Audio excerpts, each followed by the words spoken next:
When it comes to raising capital these days, we're in a rather challenging, highly competitive time. The search for liquidity calls for creativity and, indeed, expansive thinking about strategies and tactics for following the money and finding new or emerging sources of funds. On this episode, we continue our 360-degree exploration of the REIT business, covering publicly traded REITs and non-traded REITs, or NTRs, and more. We've got the inside scoop on efficient capital sourcing in this multi-trillion-dollar industry. The channels are really starting to diversify, especially along with the evolution of product. That's Brent Jenkins, a managing director and partner at Clarion Partners, a firm with upwards of $70 billion under management. Brent runs the firm's real estate income fund, which is commonly known by its ticker CBRE, a 5-year-old REIT that primarily sources capital through private wealth markets and currently holds net assets worth around $1.1 billion. A portfolio of private commercial real estate and publicly traded real estate securities. You can't be insulated from everything, but on a daily basis, that's why private capital is often like a new horizon for some of these public REITs that are looking to expand. And that's Zaahir Syed, a senior managing director of CBRE Investment Banking. With capabilities worldwide, CBRE Investment Banking works with institutional and retail investors, focusing primarily on real estate, but also other real assets and infrastructure as well. Coming up, capital ideas for our time, where investors and fund managers are looking for liquidity and sourcing new forms of capital in the public and private markets. I'm Spencer Levy, and that's right now on The Weekly Take. Welcome to The Weekly Take, and this week we're going to talk about fund development and liquidity with a focus on non-traded REITs. Brent Jenkins of Clarion Partners. Brent, thank you for coming out. Great to be on the show, Spencer. And CBRE's Zaahir Syed, second appearance on the show. Zaahir, thanks for coming out. Hey, Spencer. Always great to be on the show. Thanks for having me. So, Brent, first a macro question of staying with the fund level. How's it going in terms of funds flows, both in and out? Walk us through where the market was a couple of years ago and where is it today? From a fund flow standpoint, it's been going very well for us. The industry as a whole, with higher interest rates, right, in real estate being a levered asset class, all funds within this space have not fared so well as we have necessarily in terms of positive flows. But those flows from a non-traded REIT industry standpoint have stabilized now, or I should say those redemptions that have been happening, which is a good thing. For us, we were very fortunate in that we've had pretty strong net inflows, CBRE that is, especially the last few years, which has been a great thing, especially during a time of market dislocation. CBRE in particular has the ability to invest in both debt as well as equity. So in a higher interest rate environment, we have been able to pivot over to where we saw better risk-adjusted returns, right, on the debt side of the equation. And we had the ability to do it because of the net inflows. Today, right, we've seen now a general repricing of real estate itself. The risk-adjusted return spectrum has started to shift back over to equity. So from a fund standpoint and allocation, right, we've been doing more deals buying buildings rather than acting as a lender. So, Brown, let me just ask you straight up, what are you buying? As a firm, we're a thematic-based investor. We are typically, with our strategies, investing for the long term. We utilize long-term global themes like demographics, what's going on with trade, what's going on with manufacturing. And we utilize those global themes to help drive us two different ways. One is to inform us for the long term which real estate sectors may look more attractive than others. And then the second way is from a geographic standpoint, which areas, say, if you're investing in the US, which regions or MSAs might benefit more than others from those global themes. So you're kind of putting yourself in front of the bus. And of course, right, there's still the ground up, I'll call it bottoms up analysis in terms of supply demand, to try to project rent growth, because when you're making an investment, you want to make a good buy, regardless of where long-term themes might drive you. But we're investing in what we call alternative investments, right, within real estate, things like, student housing, senior housing, industrial outdoor storage. We find those areas certainly attractive and a great opportunity. But then we're also continuing to invest in some of Clarion's real core areas, which historically have been industrial warehouse and all the different variations of it, along with rental housing strategies that would include multifamily.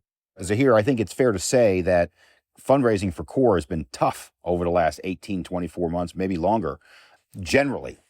But is this a bright spot? Is this because this is an area that's not tapping into the traditional JV investor? This is tapping into the non-accredited investor, the retail investor.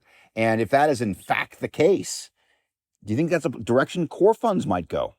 Yeah, I think it's definitely a possibility, but there is a big distinction on first mover advantage. So being able to get to that private wealth platform before another group does, say if you're a multifamily fund, right, or you're an industrial fund, there is a lot of work that goes into getting onto one of those private wealth platforms. And Brent will tell you, you got to fly around the country.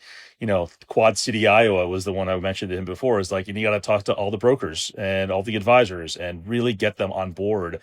And that's an education. That's an educational exercise for everyone that's involved. And then there's two things that works in fundraising that is critically important right now. One is relevancy. Like, how do you stay relevant with a crowded field? And then two is, how do you maintain alignment? How do you create alignment so an investor has the incentive to continue to do the work? And I bring that back to your question because the idea that everyone wants to access the private wealth, that's true. That's 100% true. Everyone wants to get to defined contribution. Like, let's be honest, all of this is a staging exercise to get to where that defined contribution capital is going to end up. If you can have your manager be a part of a target date fund for the next 40 years, you talk about sticky capital, that's sticky capital, right? And that's fee retention, that's AUM growth, and that's enterprise value. All shareholders will be supportive of that. But I think the first mover advantage and kind of getting it right, I think the problems with NTR 1.0, we learned those lessons, 10 years later, and now we're iterating into NTR 3.0.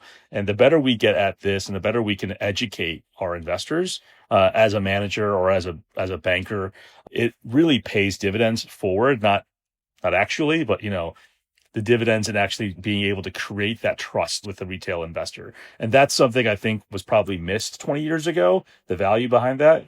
But we're continuing to iterate and create better products. And then the core funds could see this potentially as an avenue. But again, it has to be iterative in their approach to get that product right for that retail investor, whether that's today or 10 years down the road. Yeah, and I'd like to add to that. It is a very high barrier to entry business, and it takes a lot of resource to really be successful and distribute a product. I call it a B to B to C type of marketing campaign that you need to do. You're out there distributing through registered investment advisors, I'll just call them in general, right, to the end user or the end investor in private wealth, who is the individual investor. I think these products are really important for the individual investor because they allow the individual investor to mimic what the big institutions do in terms of getting the benefit of just better overall returns, risk-adjusted returns out of their portfolios. So they're able to add allocations, right, just like the big institutional investors do to the portfolios of these alternatives, including real estate, to provide diversification, income, inflation protection. I think that's all great. However, getting to those investors is a difficult task. And on our product with CPREX, we utilize the distribution team of Franklin Templeton to distribute it out to the market. Clarion, not sure that everyone is necessarily aware, but we are a Franklin Templeton affiliate. And so CPREX is an opportunity, right, for the two firms to be able to really leverage the best of each other. Clarion as a real estate investor and Franklin as a large financial institution with a big distribution network to get out into the market. My producers just hit me with 100 little definitional things. So let's just do this very simply so we can just get them into the air. In very basic terms, so our listeners understand, please describe the distinction between a non-traded REIT and a traded REIT? A traded REIT is just what it implies. It is a fund that raises, or a company that raises money through private wealth via stock sales, but it is traded on an exchange. A non-traded REIT also raises capital from individual investors. It raises it through private wealth channels, and it does that through sales of stock, shares of stock. However, it is not traded on an exchange. So from a valuation standpoint, a public REIT is valued via its value at any given time per share on the stock market versus a private REIT. Its value is derived directly from its underlying assets. So from an investor standpoint, an investment in a public REIT is an investment in a company that invests in real estate versus somebody investing in a private REIT or like vehicle is investing effectively directly into private real estate assets through that vehicle. And just a distinction, I know that in certain countries like Mexico, all of the REITs are externally managed, while in the U.S., all publicly traded REITs are internally managed. Are these REITs internally or externally managed? They can be either, actually, but typically they are internally managed, typically managed by the sponsoring firm. Define the differences between GPs and LPs. So GP is the general partner, LP is the limited partner. In a fund structure or even the JV structure, pretty much in any investment, the GP is the one that's managing the asset or the investment, and the LP is the retail investor, the public pension plan that's investing as a passive LP, a limited partner. Well, I think this one's simple. Define contribution versus defined benefit. Please define that, Brent. Defined benefit plan would be like a pension plan. The actual benefits that the retiree is going to see out of it are defined day one versus defined contribution plan is like a 401k. The major motivation behind the growth of this 80, 90, $100 billion segment of the real estate market is this shift towards private money. You call it retail money. Some of it's accredited investors. And for people, the definition of accredited investor is typically a larger, small investor. And then there's non-accredited, including but not limited to 401k money, which I know the administration has talked about allowing that type of money to go into private equity funds too. So Brent, one of the key questions, and let's get right to it, is that when you're starting to tap 401k money in particular, there are special issues as it relates to things such as liquidity and other protections for these types of investors. I know you've talked about it. I know you're thinking about it. Why don't you tell us about it? There are multiple layers of liquidity with respect to non-traded REITs and tender offer and interval fund, structures operating in this space. First of all, the first line of defense, obviously there's lines of credit at the fund level that these funds have. The 40 Act limits the amount of leverage that can be drawn on those fund level lines of credit. The second is within the portfolios themselves, that the investment portfolios of these vehicles. So as I said, CBRE has the ability to invest in equity, buying buildings, debt, making loans. That's about 80% of the fund. The other 20% of the fund is a liquidity sleeve that is invested, in our case, in public debt securities, so CMBS and RMBS, and exists in order to really service the tender offer, because on a quarterly basis, these funds typically will offer up 5% of their NAV as liquidity to investors who want to redeem shares. Now, the second piece of this is in that DC space, right? Because in the DC space, those products need daily liquidity both in and out. In our case, CBRE, to the extent that we're operating in the DC space, and this would go for anyone else, would require an additional wrapper to go around them to provide additional liquidity. So CBRE looks a little bit different in the DC space. It's a different product. The underlying security in there may be CBRE with the liquidity attributes that I talked about. But in addition to that, there's an additional liquidity sleeve that's necessary to provide the additional liquidity needed for the product in that space. So as I said, there are multiple layers. Within just the non-traded space, you'll recall that those layers have been tested over the last few years with higher amount of redemptions. The good news is, in the way that the non-traded space is set up, that structure proved itself out over that period of time to be a structure that works, when liquidity is needed. Zaahir, you're out in the capital markets every day, raising structures of all different types. Tell us from your perspective how you go through these different options when you're speaking to a Clarion about what they should do. Yeah, a lot of it comes down to what's the objective for the GP or the manager or Clarion in this instance. Like, where are you trying to get to today? And how does that match up with what you're trying to get to in 5 to 10 years? The reason we think about the short-term and long-term horizon is really trying to get the objective as to what's the vehicle structure that's going to match the cost of capital that's available in market today. And, given the challenges we've had over the last 3 years in the capital markets environment, broadly speaking, not for all asset classes, being aligned with investors and coming up with a structure that provides the best alignment expedite some of that capital raising process. None of this is quick. It all takes time, but being able to come to an investor with something that has a little bit more alignment and a little bit more relevance really incentivizes them to dig deeper. So when we're looking at direct opportunities that maybe necessitate a JV type structure, or we're looking at commingled fund type opportunities that, obviously will entail a structure that's a lot more traditional in nature. And then the open-ended versus closed-ended, those are different objectives that will either match up with what the GP is trying to do, meaning they're looking for something longer dated, sticky capital, or the investor may have a predilection to want something that allows for liquidity, which an open-ended structure or an evergreen structure can provide versus a closed-ended fund. So really trying to triangulate all those needs between the GP, the client, the investor, and how we can best advise on where we're seeing things move is really the job that we all play together. So I think you may have done it subtly there by saying evergreen about the open-ended, but just in very basic terms, describe the difference between an open-ended and a closed-end vehicle and why you might recommend one or the other for a client.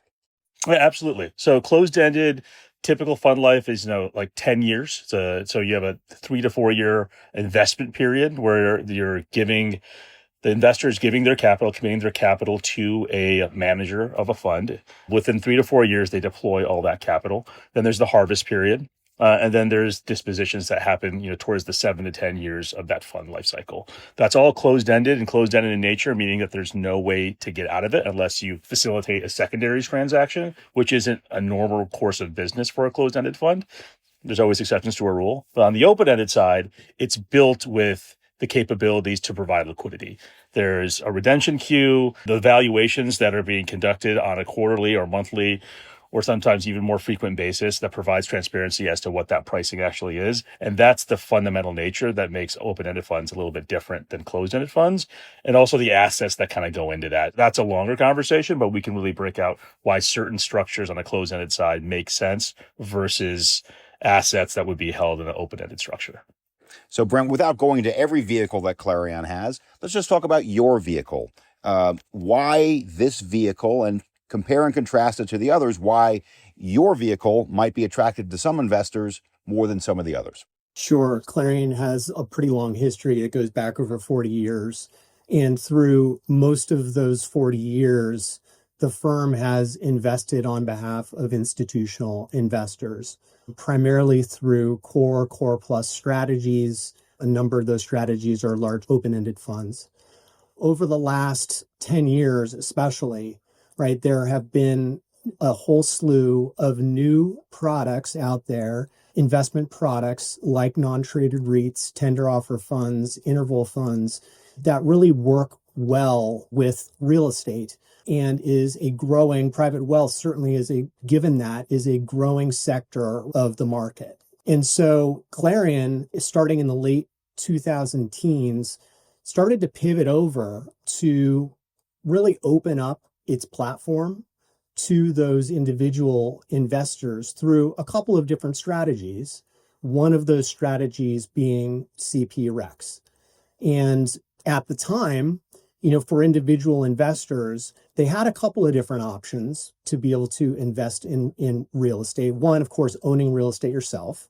But in terms of the markets, they could have accessed the markets through public REITs. Public REITs offer up a lot of liquidity. However, a public REIT is an investment in a company. And in addition to that, tend to exhibit a lot of volatility and trade a lot like small cap stocks. The other option that investors had at the time was to invest possibly through an interval fund, like a fund of funds interval fund.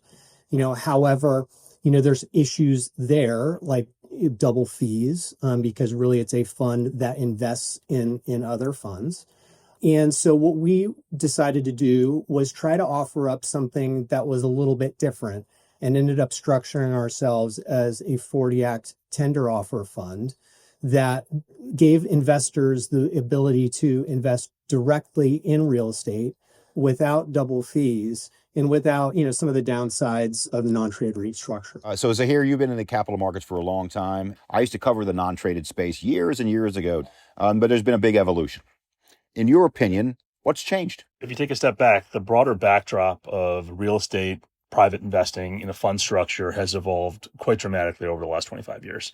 There's been, an evolution of folks that have evolved from buying assets to buying companies to doing large take private transactions. We're talking about a series of the mega funds that are out there that are, operating $20-30 billion funds. And then there's the middle market, which has gone from being, $200 to $400 million funds to $1 billion to $5 billion funds, which, that was not the middle market. That was the bulge bracket, 15, 20 years ago. All that evolution has really given people a moment to kind of reevaluate where they think the next tranche of capital availability will be for them. So if you think about the early stages of the institutional management, investment management business, it was all driven by defined benefit plans, effectively, right? Large state pension plans were really like driving that growth over the first 10 years of that business, if not longer. It still persists. It's still a big source of capital, but that evolution continues to persist because the last 10 years, and Brent and I were talking about it, has seen about 20% growth of retail capital on a compound annual growth basis, retail capital into these alternative institutions, investment management institutions. And that's across asset classes. So going back to your question, what has changed? I think the GPs, the managers, the fund managers have pivoted their business to allow for retail capital to be a growth engine for the future. And that's forcing them to provide more transparency with the underlying investor. Because I think what happened with NTR 1.0, there was a little bit of fee load that, drove a lot of the erosion of value, I would probably say. Whereas in NTR 2.0, where we are today, it's about providing a lot more transparency to the investors. So they will understand. And you have to work with the private wealth platforms. We could talk about the operation that goes into this.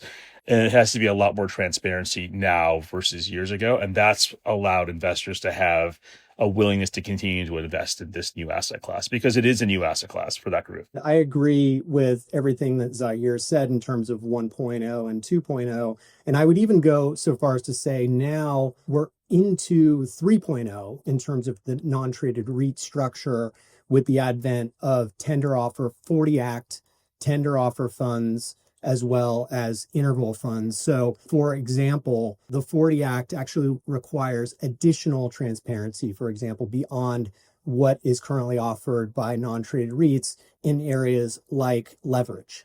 So a 40 Act fund is only able to take on 33% leverage at the fund level, right? A fund level leverage, which matches up, pretty well if you think about it to the strategy of a non-traded REIT tender offer fund or interval fund in terms of the type of real estate investment that it's doing, which is typically focused more on core and core plus properties, which are conservative strategies in themselves. So I'm going to, again, forgive me, I keep backing up and say I need to simplify this just a touch for our listeners, okay? So let's assume I'm a individual that wants to put some money into a vehicle, okay? I call up my stockbroker, say, find me a fund. And you just mentioned, I think, 2 or 3 different types of vehicles. You mentioned a tender offer fund, an interval fund, and then the terminology that I've always used is just a non-traded REIT. Are those 3 separate vehicles, or just explain the distinction between those 3 vehicles? The interval fund structure and the tender offer fund structure are very similar. They are structures that are governed by the 40 Act and therefore actually carry additional investor protections in areas like transparency. However, from an operational standpoint and from an investor standpoint on the day-to-day basis, they operate pretty similarly to non-traded REITs in that to the extent that they have a ticker, right, they can offer up fairly frequent subscriptions so people can buy in our case, can buy in on a daily basis and do offer up a degree of liquidity to their investors. That's why a lot of times you'll hear that whole grouping of non-traded REIT, tender offer fund, and interval fund termed semi-liquid vehicles, because on a quarterly basis, and sometimes by quarterly, it could be in monthly increments or it could be once per quarter, those vehicles offer up usually around 5% of their net asset value to buy back, an offer to buy back stock. A tender offer fund does it through what's called a tender offer process, right? It's called something slightly different with interval funds and with non-traded REITs. But that structure exists in there so that even though investors view investment through these vehicles as a long-term investment, private wealth investors, a lot of times they're doing rebalancing of their portfolios over time, or there's a major life event that happens that causes them to need liquidity. And so they're able to use that similar structure between the three, to get the liquidity that they need.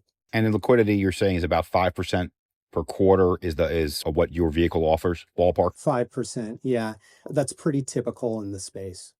I wouldn't be surprised if the whole publicly traded REIT space is smaller than one of the big tech companies today.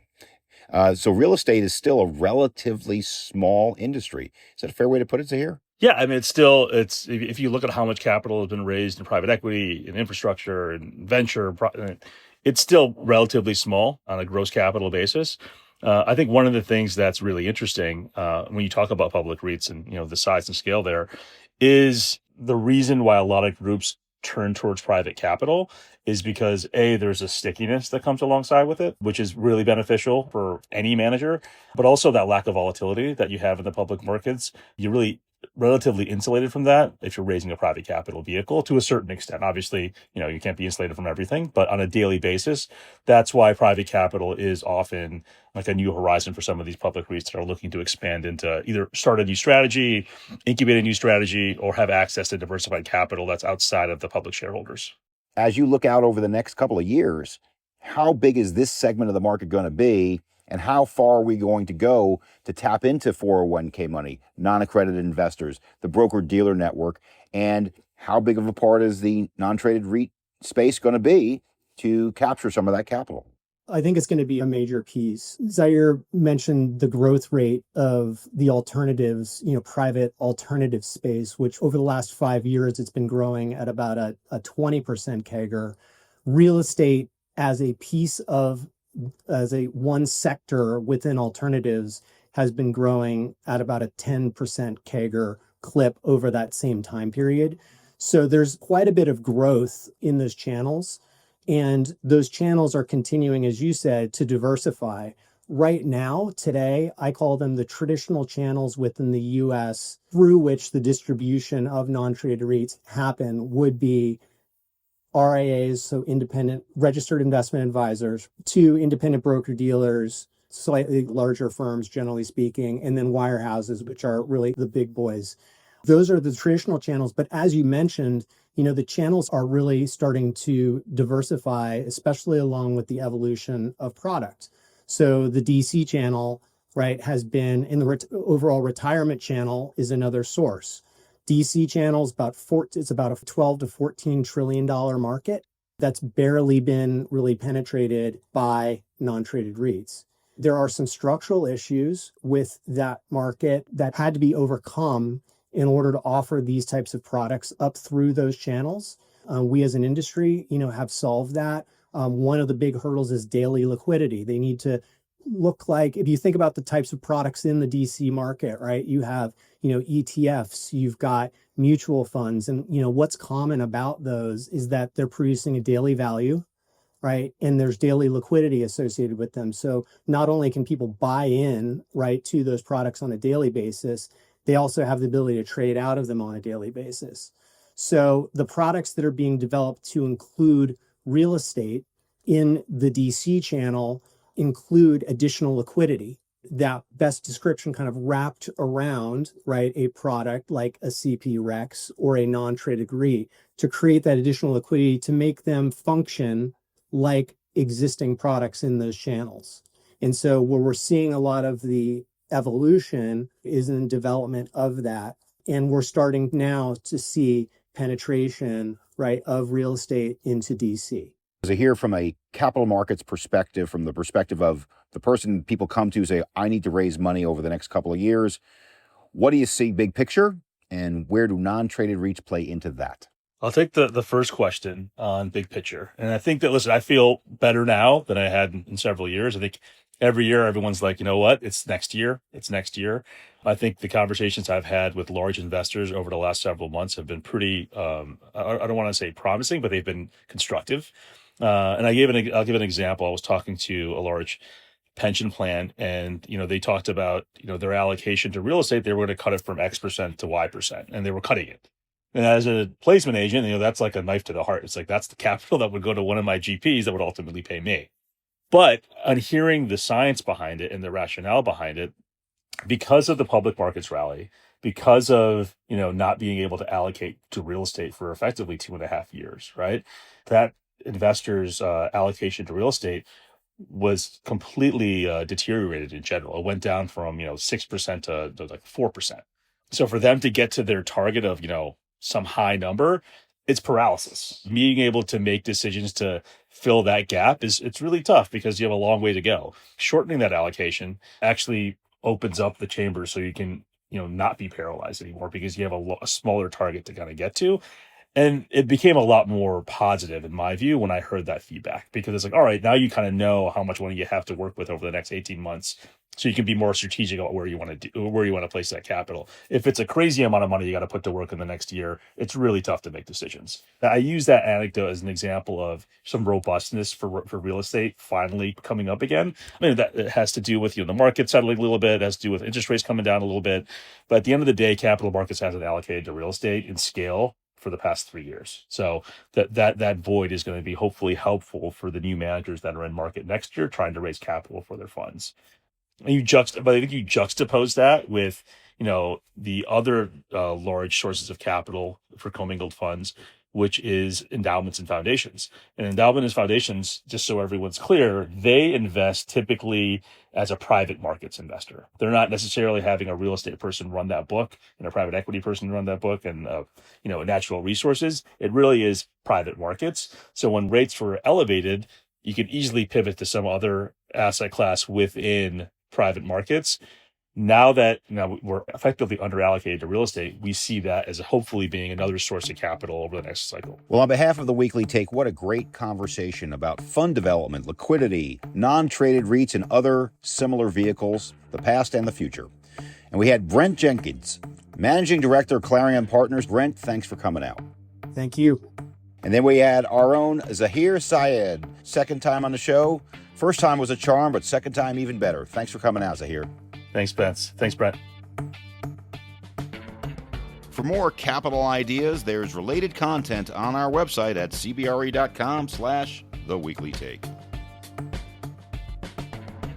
We've done a series of episodes on the REIT industry, which can be found archived there on the site or on the podcast platform of your choice. We'll be back soon as we head into the holiday season and into the home stretch of 2025. Don't forget to subscribe so we can keep you informed about our programming, and we look forward to you tuning in as we cap off a great year and start looking ahead to a new season in 2026. For now, thanks for joining us. I'm Spencer Levy. Be smart, be safe, be well.